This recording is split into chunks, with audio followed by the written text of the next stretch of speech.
Hello అందరికీ welcome back to my channel. So మేమైతే రీసెంట్గా మైసూర్లో లోకరాజన్ ఆక్వా అని చెప్పేసి ఒక అక్వేరియంకి అయితే వెళ్ళాము. ఇది చాముండేశ్వరి అమ్మవారి ఆలయానికి వెళ్ళే దారిలో ఉంటుంది అక్వేరియము. సో పిల్లలు చాలాసార్లు అక్వేరియంకి వెళ్ళాలని చెప్పేసి అడిగారు అన్నమాట. బెంగళూరులో మాకు కబ్బన్ పార్క్ దగ్గర ఒకటి అక్వేరియం ఉంది.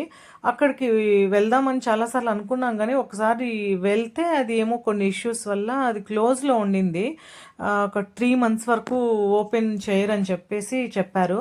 సో దాని తర్వాత ఇంకా మేము వెళ్ళలేదు. ఇంకా మైసూర్లో అక్వేరియం ఆన్ ది వేలో ఉండింది. మేము చాముండేశ్వరి అమ్మవారి ఆలయానికి వెళ్తూ ఉంటే అక్కడ ఆన్ ది వే ఈ అక్వేరియం ఉండే. సో సర్లే వెళ్దాం, పిల్లలకి చాలా హ్యాపీగా ఫీల్ అవుతారని చెప్పేసి వెళ్ళాము. 1096 రూపీస్ టికెట్ అనమాట. ఇద్దరు చిన్నపిల్లలు, ఇద్దరు పెద్దవాళ్ళకి. సో టికెట్ తీసుకుని ఎంటర్ అవ్వగానే అక్కడ మనకి ఒక మెమొరీ క్యాప్చర్ చేస్తారు, ఒక ఫోటో తీసుకుంటారు వాళ్ళు.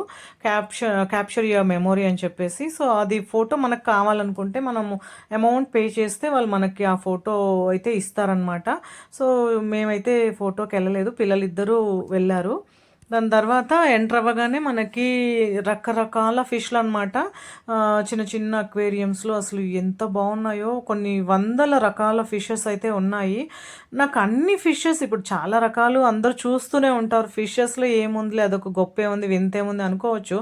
బట్ నాకు ఇక్కడ ఒక ఫిష్ చూశాను, నేను ఇంక అసలు ఒక 10-15 minutes ఇక్కడే ఉండిపోయాను. ఎందుకంటే దాన్ని చూస్తుంటే అసలు అంత అట్రాక్టివ్గా అండ్ భయంగా కూడా ఉందన్నమాట. ఇది ఫిష్ ఏంట్రా, ఇది ఫిషా లేకపోతే స్నేకా అన్నట్టుగా ఉంది. ఇక్కడ చూడండి, ఒకటి ఆ లోపల ఒక చిన్న హౌస్ లాగా కట్టారు కదా, ఇక్కడ హోల్స్ కనపడుతుంది కదా మీకు, ఆ హోల్స్లో అక్కడ మాత్రమే వస్తాయన్నమాట ఈ ఫిషెస్. ఎప్పుడు ఆ హోల్స్లోనే ఉంటాయి. ఇక్కడ చూడండి, మీకు తల కనపడుతుంది కదా, ఇక్కడైతే ఇది నోరు ఓపెన్ చేసుకొని ఉంది చూడండి, అని చెప్పేసి.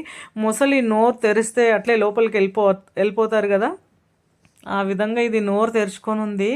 బాబోయ్, నాకైతే అసలు ఎంత భయం వేసిందో. నేను అక్కడే కూర్చొని ఉండిపోయాను చాలాసేపు. పిల్లలైతే లోపల చాలా చాలా ఫిషెస్, రకరకాల వైడ్ వెరైటీ ఆఫ్ ఫిషెస్ ఉన్నాయన్నమాట.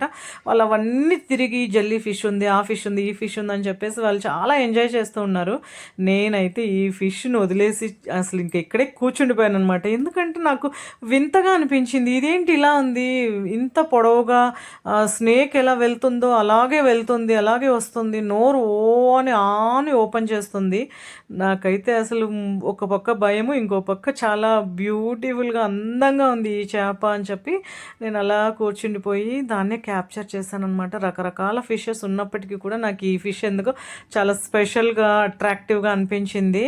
పాముల్లాగా ఉన్నాయి చూడండి. నేను అంటే ఇది బయట రావడానికి చాలా టైం పట్టింది, అవి ఆ హోల్లో ఉండిపోతున్నాయి. నేను అవి వచ్చిన తర్వాత నేను ఫుల్గా క్యాప్చర్ చేయాలని చెప్పి నేను వెయిట్ చేస్తున్నా, బట్ అవి ఎక్కువ రాలేదు. ఇలా పాము వెళ్ళినట్లు చుట్టుకొని వెళ్తుంది చూడండి. ఇలా ఒకసారి ఎంత పొడవు ఉంది, పొడవుగా అసలు ఆ తోక కూడా చూడండి, అసలు పాములాగే ఉందన్నమాట.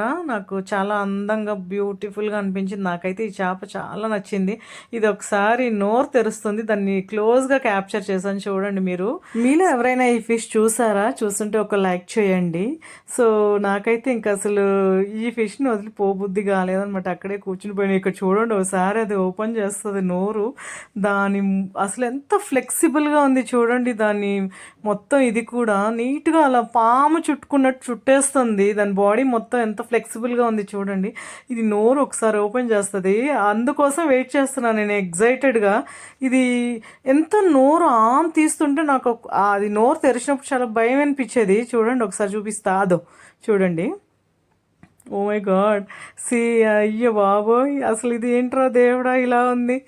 ఆ హోల్ ఫుల్ సరిపోయింది, పెద్దగా ఉన్నాయి చూడండి. దాని నోరు చూడండి ఒకసారి, దాని నోట్లో ఏం కనపడట్లేదు, అసలు పళ్ళులు ఉన్నాయా ఏంటి, అసలు ఇది ఎలా ఫుడ్ తింటుందో నాకు అసలు కొంచెం వింతగా అనిపించింది. సో మీకు కూడా ఈ ఫిష్ నచ్చిందా? నచ్చుంటే వీడియోని లైక్ చేసి షేర్